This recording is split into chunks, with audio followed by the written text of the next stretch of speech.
If you're a CEO, entrepreneur, or business owner that can't seem to figure out what is blocking you from attaining the next level of growth in your business, then listen up. I'm Maria De Laurenzis Reyes. I've taken what I've learned in 30 years working inside multi-million-dollar corporations, building my own business, and consulting my clients, and discovered 5 themes that stop a business from scaling. I've created a tool to help you get the answers you need to get unstuck and unlock the next level of growth. Head over to scale.mariadr.com and click the link to get your custom Scale Factor Formula scorecard when this episode is over. Hey everybody, welcome to Finding the Upside. If you've ever felt like you sit outside of the box of what's considered normal, good.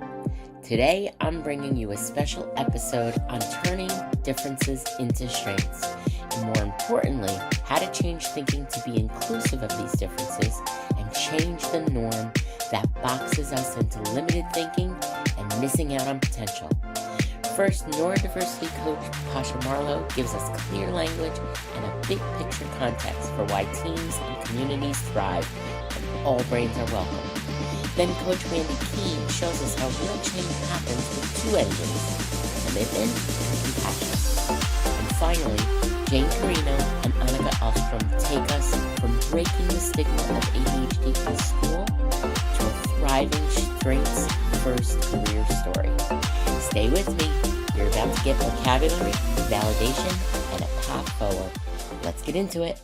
I think people who may be listening may have heard some of these groups that this might impact, but with neurodiversity and like the way people learn, could you elaborate a little bit more about that and why that's so important to understand for us as a society as a whole? Sure. So the neurodivergent umbrella, if you will, incorporates or encapsulates, however you want to say it, beyond ADHD and autism, which is kind of the common narrative, like, oh, we're just talking about people with ADHD and autism. But you can also put in dyslexia and mental health issues, and I believe trauma, and also traumatic brain injury and epilepsy, and even a lifetime practice of meditation, like anything that diverges us from the dominant normal way of thinking, quote unquote normal. And so that's a lot of people. I mean, trauma alone, like I'm just going to say that's all women or female identified humans, right? And anyone who's marginalized. So now we're really talking about understanding and supporting and accommodating an enormous amount of people who have been lacking in that support and are not thriving in at work and at home because of the lack of support. And so right now there's a really wonderful trend for companies to mindfully hire neurodivergent individuals, and that's fantastic. And they also need to keep them and promote them, by the way. And so that's part of my work, is offering neurodiversity affirming practices and attitudes into the workplace, but also at home, because I think a lot of times we can feel more aligned at work and more successful at work and more energized at work. And then at home, we often struggle. So that's where I blend my marriage and family therapy experience with the neurodivergent coaching. Yeah, that's really interesting. And one of the things that I have always, as I've spent many, many years in leadership in a corporate environment and also in my own business. But that's one of the things that I've always embraced is, we don't want the same, right? We don't Mhm. want the same. All of the diversity, not just in all the things that are always been talked about, but in terms of the brain and how people think and how people look at things and how people process and just different types of brains offer all different kinds of unique and innovative ways of solving problems and bringing things to discussion that really help not only the team but the company themselves, and if we're talking about business. But if we look at that and expand that to society, we need that too. Absolutely. Like we're We not need going to, that too. we can't fix our problems with the same tools we've been using, right? No. And so allowing people to lead who think differently, call it think outside the box or Mhm. creatively, Mhm, or see patterns differently, mhm. patterns of objects or human behavior. Either it's really useful to our society to progress and expand. Absolutely. Agreed. Agreed. So, I'd love to hear, working as a neurodiversity coach, then, what are some of the common challenges that neurodivergent individuals face when navigating societal expectations or norms? What are some examples of that? I think every day there's a struggle with shame, self doubt, and imposter syndrome when we compare ourselves to societal norms or neurotypical norms, and we don't honor our own abilities or capacity. Because sometimes we can do a lot of things, but our energy levels or our chronic illness or our life circumstances don't allow, or it doesn't feel integrated and aligned. So knowing what our abilities and our capacities are, not comparing ourselves to other people's, I call it front stage, because if we compare ourselves to everything that happens in front of the curtain, that's not true or complete. And so realizing that we're not alone in struggling, and that it is very, I won't say normal, but common to wake up as if we've just returned to our original software and felt, confused and out of place, and we don't fit in, and we're alien, and we're having ruminating thoughts and intrusive thoughts, and we're feeling shame and imposter syndrome and doubt. And if we know that that is common, to start the day that way, and that we build up from there with mindfulness or journaling or walking or connection or whatever tools you use, then we're going to release some of the shame of expectations of, like, why is life so hard for me? Why have I not figured out how to adult or survive the day or thrive through the day? Yeah, that's really interesting. And I know, I've had my own experience. My son has been diagnosed with ADHD, and what you just said, there's many times that he's expressed that. Why is everything so hard? And Yes. I think that people can feel very alone when they don't have that support or um, that environment, that safe space that embraces all of that. And I think it's I I'd be curious. I know I have a bunch of questions I want to ask you about, bringing this into companies and things companies can do to change some of the work environment and culture to support this. But um, I'm interested to know if you think we've made progress there yet as a society, In companies or in the stigma in the around. stigma Yeah. around. I think so. And actually, in the last 3 to 5 years, I've seen a lot of that stigma released. There's an interesting phenomenon over the last few years, thanks to a combination of finally research on girls and women and how that looks a lot different. That often girls and women are misdiagnosed and underdiagnosed. How it manifests in women is different. Research is coming out on that. The pandemic was an opportunity for some of us to all of a sudden come face to face with, oh, I have no structure. This is what happens. Oh, I'm working from home. This is what happens. Oh, my children are struggling and now they're 504s or IEPs. My goodness, that symptom list and trait list looks a lot like mine. Oh, maybe I'm neurodivergent too. There's that.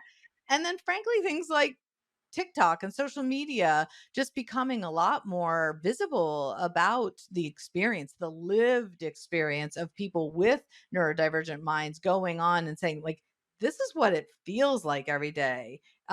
Those lived experiences have really translated into a sense of, I believe, belonging and less stigmatizing across the board. We have a long way to go still, but I really have felt a shift in the last few years. Yeah. Well, that's really inspiring, and I feel a lot of hope with that because I know, with my own experience just with my son, even in the education system, what that lack of that did to him. And I Yes. talk to a lot of parents who have that, and we're talking about a teen, but I think it's because it helps to shape and it's relatable for a lot of people of what that looks like. I think in my generation, and maybe even in yours, there was no talk of ADHD. Like, who knows? I Mhm. may be and not be diagnosed. There may be many of us like that, you know? Um, but like what you said about the pandemic, like, oh, I have no structure. Now look what happens. Like, and not understanding that until it happens, then you kind of see what that looks like and see what that experience is. But, um, I am an advocate and always, of course, advocated for my own child, but all children and adults that are put in a space that makes them feel like what they're doing isn't good just because it's different.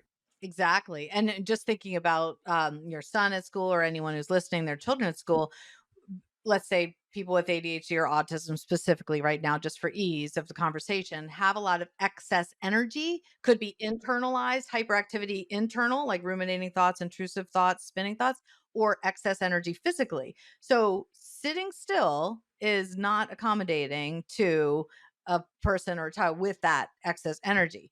And so the fact that we ask the kids to sit still without, whether it's, obviously everyone in school can't have a walking treadmill, but like a ball or fidget spinners or things like that's one way to accommodate. But then there's also the narrative out there of like, well, if you just do this for 21 or 30 days, you can create a habit. You can create a habit of bringing your pencil to school, of remembering to do your homework. That's not necessarily true for someone who struggles with executive functioning. I sometimes say I have zero habits, because if the definition of a habit is to do things over and over until it becomes involuntary without thought, I have zero habits. It's always a process. It's always decision making, thinking through consequences, thinking through all the dynamics of something. So if we know that we don't create habits and build habits like a neurotypical person would, then we could release ourselves from some of the shame and expectations around it. And if we could start to educate people on how different it is for a neurodivergent person, then we'll hopefully, come to more understanding on the whole. But there's some systems, unfortunately, like the education system, that's still, you know, maybe stuck in its older ways of thinking through things. And as younger people come into leadership, hopefully that will change. That's true. That's very true, and there's a lot of hope for that. Um, I was thinking about asking this question later on, but I really love to get your take. I mean, one of the things that for me, that I've observed, and it's kind of this almost like different perspectives in our society right now. There's a lot of um I don't, I guess I'll say it that way, like poo-pooing of like DE and like inclusivity and that it's bad and all of these things. And I still think that we have enough voices, and as trends change and we evolve and grow, and as you said, the newer generations who have a better understanding and have been more exposed more to more information of what this looks like and acceptance and all of that. Why do some people change and when people don't? You said do the work. I know it may be very layered, but what's like the switch that has to click for that to start? Oh, such a good question. Such a good I love that I get to geek out with you. So I would say, oh my gosh, this is where I want a whiteboard. But I would say it's two main things. One, it's a solid commitment to growth. Like it is Mm, a vow and a commitment to growth. And not everybody has that. It's a commitment to growth mindset. It mm. is I am willing to do what the Imagine Dragons song. I love this song. Whatever it Yes, takes. whatever it takes. Yeah. Right, Hmm. right. So it's like that commitment to grow. So that's number one and it's never ending and it's infinite. We're never Hmm. done. My mom used to say growing up, the top of one mountain is the bottom of the next, Oh, right? that's good. So that's number one. The second thing, and this is why I talk about this so much, is the second thing, and this is what I see missing so much in our culture, and this is what's missing so much in coaching, and this is what I teach my coaches because this is what I see missing so much in the coaching culture. The second thing that is required, not like a nice thing, but required is compassion. Mm, Because the reason why compassion is required is, I got to quote one of my mentors. His name is A.H. Almas. He says, unless compassion, it's impossible to see the truth unless compassion is present. So, what the heck does that mean? That sounds really beautiful, Mandy, but break it down. What the heck does that Yeah. mean? So, in order to grow, we need to see things about ourselves, like you said, right? We need to recognize things about ourselves. I'll give you a personal example. So, for me, I've struggled with boundaries. One of the reasons why I've learned about my migraines is that they've been linked to my codependency issues, which is linked to me saying yes to things Mhm. when I really want to say no. So, what's that about? What was the hard truth that Mandy had to realize, that painful truth? Gloria Steinem said, the truth shall set you free. Of Mm. course, it's going to piss you off. Yeah, So, so true. the truth that I had to realize is that the reason why I struggled so much with boundaries and the reason why I was having such a hard time saying no to the people in my life was because I didn't believe that I was worthy of love. I didn't believe I was worthy of setting those boundaries. Oh, ouch. Mhm. That's an ugly, that's not comfortable. That's sticky. That's yucky. That's like that hot lava you don't want to experience. But I had to face that. Now, how did I face that? How did I let myself feel that and recognize that? Was because I had compassion for that Mandy. Oh, no wonder. Of course you thought that, because look at your childhood. Look at how you were raised. Oh, no wonder. I was able to have compassion for myself. So because I was able to have compassion for myself, I was able to see that ugly, painful truth. So we all have these like ugly, icky, yucky, painful truths that we don't want to look at, that we drink alcohol, we smoke weed, we play Yeah. video games. We like I have zero judgment. Like we numb, we escape. We have the best culture for distraction, right? Yeah. We do Mhm. everything not to feel the pain. Yeah. Yet the pain is actually our friend. The pain is actually the key to our liberation. The pain is like, oh my gosh, if we could let ourselves feel, if we could let ourselves cry and get pissed off, the other side is glory. The other side is liberation. The other side is like amazing. But the reason why so many of us can't go through the pain is because we lack compassion. We lack compassion for ourselves. Like compassion is like the epidural. It's oh, once we have the compassion, okay, I can have this baby. Oh, I can see this truth. Oh, I can go through this. And so if we're able to offer compassion for each other, if we're able to offer compassion for ourselves, and then it's okay, this is a really painful truth, but I can go through it now. Does that make sense? Totally. And what's so interesting as you were sharing that is that I think a lot of people, I was just reflecting, obviously, I've been exposed to this and understanding this myself. And we've had conversations about this, but the self compassion is such a, I think it's like another step in compassion because some people, not all people, but some people can get, okay, I can have compassion for others. I think in our society, there's a lot of people that don't have that gene at all or whatever is happening that they're able to get there. But people can get to the oh, I have compassion for this person, but self-compassion, it's really being able to remove that beating yourself up, right? It's being able to remove that judgment on yourself. And that's next level compassion. And a lot of people can't get to that place.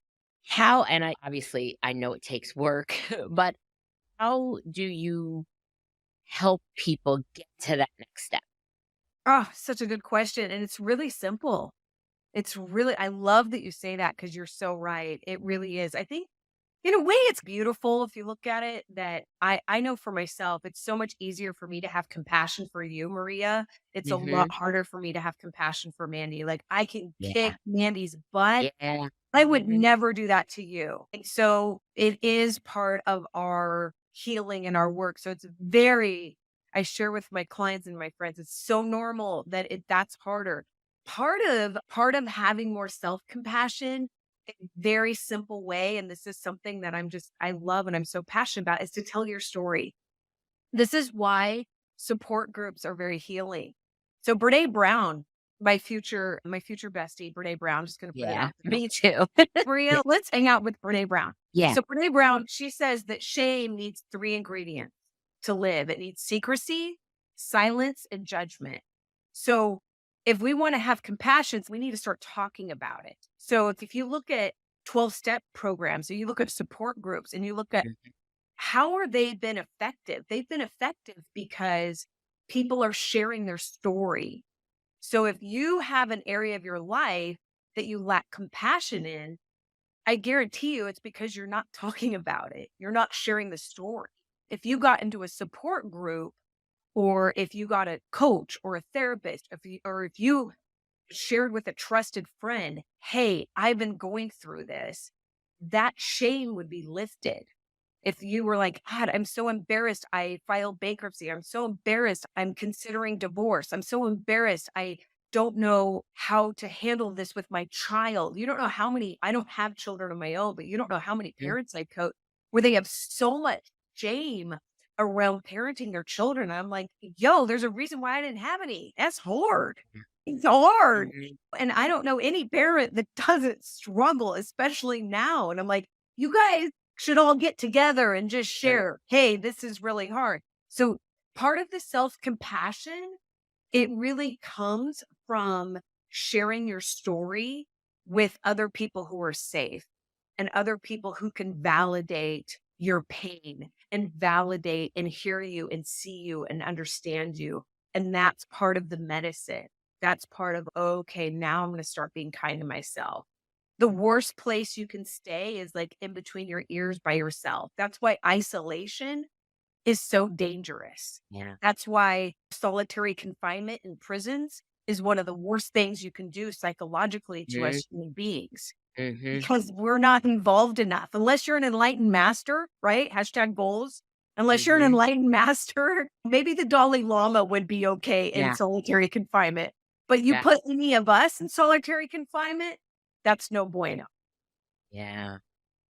Wow, that's just as you were explaining that and as you were sharing that, I've seen so many places where there's this gap for this psychological safe spaces. And even like in workplaces now, they're talking about that. God, having these psychological safe spaces for people to be able to open and remove the shame and guilt, even about things like I'm dyslexic or whatever in the workplace or whatever the situation is. But what's coming to me is it's so simple in so many different places that it's like the cure and the medicine is exactly the same in all these things that are happening in our society with everything. It's if we could only have that compassion in all places, if we could only provide that safe space for people to be able to tell their story without the shame, because it's almost not having the safe space is why people put up that wall, why people put up that, I don't want anybody to know. Exactly. And that just came so clear to me, which sounds so stupid because it's so simple, but we have such a hard time doing that. The truth is simple. The truth is simple. Yeah. You think of Leonardo da Vinci. Do you know that still today, Leonardo da Vinci has the most famous artwork like of all time? There's no competition of the Mona Lisa. It's no contest. And Leonardo da Vinci said, the ultimate sophistication lies in simplicity. The truth is always simple. It's our egoic minds that always try to complicate things. That's why, like, when I teach coaches, so I've got my own framework that I teach coaches. It's called the strawberry shift. I got a strawberry tattoo. You see it? Like it? I love it. It's called the strawberry shift. And I called it the strawberry shift because strawberries symbolize, and this is going to sound like grandiose, but hear me out. Strawberries symbolize the zeal of God. Whoa. So what does that mean? It means enthusiasm for love. So what does that mean? Enthusiasm for love. The reason why so many of us are in pain is because we forgot how to love each other. It's so simple, right? It's like the coaching industry got so complicated and everybody just got so stuck up here. And I realized, Maria, what's the big difference between what I do and what so many other coaches do? I love my clients with enthusiasm. That's it. Yeah. Like, I'm not afraid to love them with enthusiasm. Yeah. So many people, they're afraid to love. And part of that wall, like you talked about, part of the reason why people are so terrified is because of trauma. Yeah. It's because it's a survival response. And so this is why it's so important. And this is why one of the kindest things and one of the most great. If you could start out telling me, what were some of the biggest challenges that you faced in school with ADHD, and why do you think that still exists today for so many students, from your perspective? So I would say, well, for me personally, there's a lot of different symptoms and things that kind of come with having ADHD. And to my luck, I have all of them.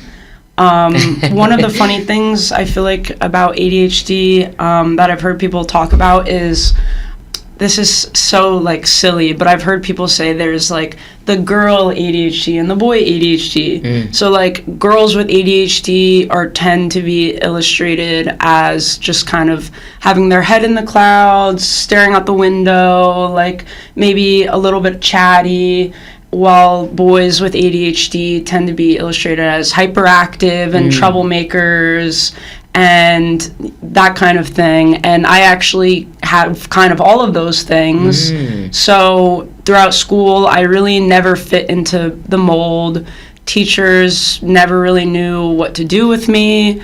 I had struggle with academics. I had issues, behavior, and overall focus was something that I really struggled with, whether that was in the classroom or at home. And mainly what I think really bothered me was the isolation. And I think a lot of people with ADHD who have been through the school system in America can at least relate to this, but it is very isolating because whether you're being pulled out of class for something, or I used to have teachers who would, when I was not paying attention or getting too chatty, they would just send me out in the hallway to just stand there. And it was embarrassing, and it's also in a place where we're supposed to be encouraged to learn and socialize. It was just a very isolating experience. And I was pegged as lazy or troublemaker or I didn't care, and I didn't feel like I was any of those things. So it kind of, I was constantly struggling with, people telling me I was one way, but I didn't really feel that's who I really was on the inside.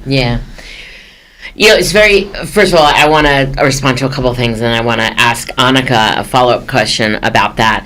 It's interesting, I had never thought of what you had just said about characterizing girly ADHD and boy ADHD, and how that in itself is an issue, because, again, we're now taking something and then making it, okay, it's this or that. It's not all the time, right? And I can see how that would be even more troubling in a classroom environment, because as a student feeling that way and them not knowing what to do with you, even what they did do for girls or boys wasn't always appropriate, and probably still isn't. But why is it characterized like that? Because all of us are just different, But Annika, I would love for you to share, what Jane describes.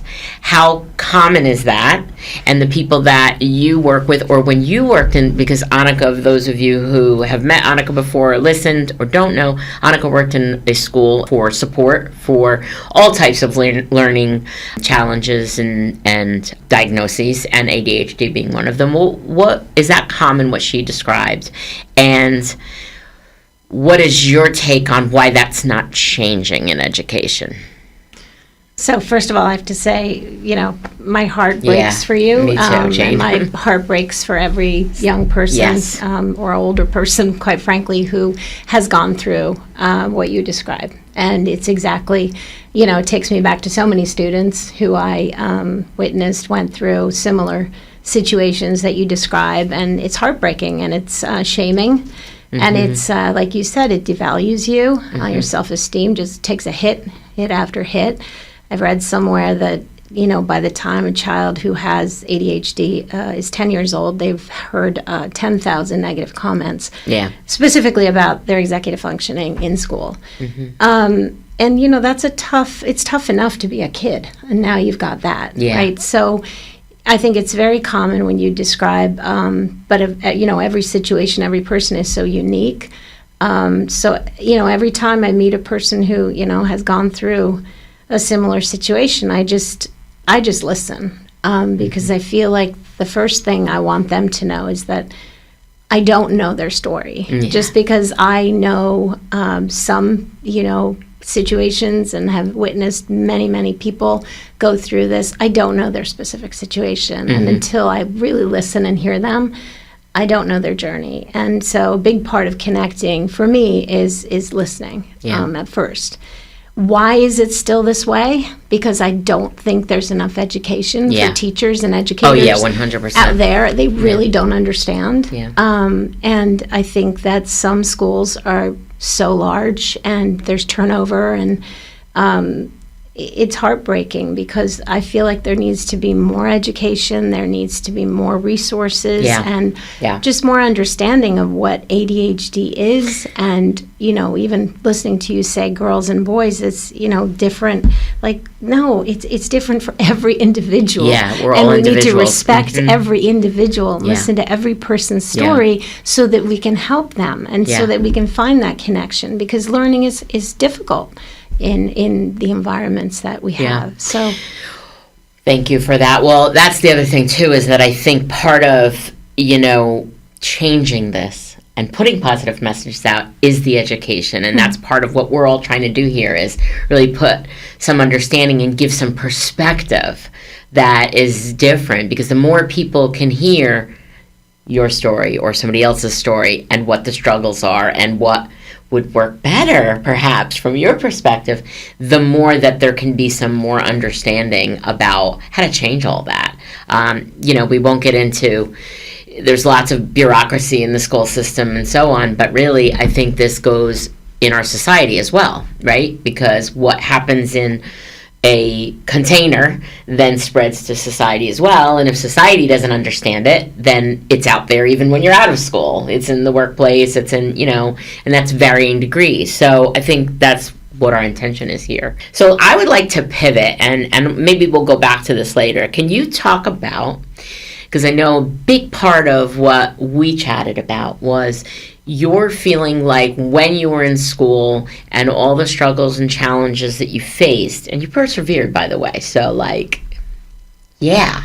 because anybody would give up, right? Given that. So that's a big part of this is to know that you get to the other side of something and it may change, and that is your story.